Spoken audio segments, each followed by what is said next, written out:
আসসালামু আলাইকুম বন্ধুরা, আমার চ্যানেলে আপনাদের সকলকে স্বাগত। আজ আমি রান্না করছি গুঁড়া মাছের চচ্চড়ির রেসিপিটা। আমার প্রত্যেক রেসিপির মতো এই রেসিপিটাও বানানো অনেক সহজ। আশা করছি আপনাদের সকলের ভালো লাগবে। সবাইকে শুভেচ্ছা জানিয়ে শুরু করছি আমার আজকের এই রেসিপি। এই রেসিপিটা বানানোর জন্য আমি প্রথমে গুঁড়া মাছ নিয়ে নিয়েছি। এরপর একটা কড়াইতে দিয়ে দিচ্ছি 4টা পেঁয়াজ কুচি, দিয়ে দিচ্ছি 1 চা চামচ রসুন বাটা, 1/2 চা চামচ জিরা বাটা, 1 চা চামচ মরিচের গুঁড়ো, 1 চা চামচ হলুদের গুঁড়ো, দিয়ে দিচ্ছি স্বাদ মতো লবণ ও 2টো টমেটো দিয়ে ভালোভাবে মাখিয়ে নিতে হবে।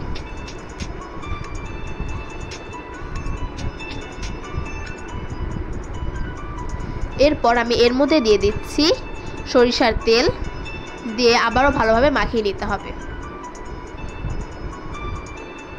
এর মধ্যে আমি দিয়ে দিচ্ছি গুঁড়া মাছগুলো, দিয়ে আবারও মাখিয়ে নেব।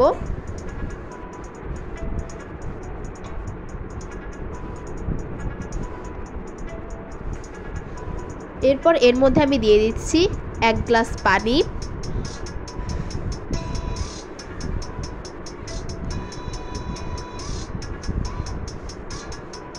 এবার আমি এটাকে ঢেকে দিচ্ছি। কিছুক্ষণ পর মাছটাকে একটু নেড়ে নিতে হবে।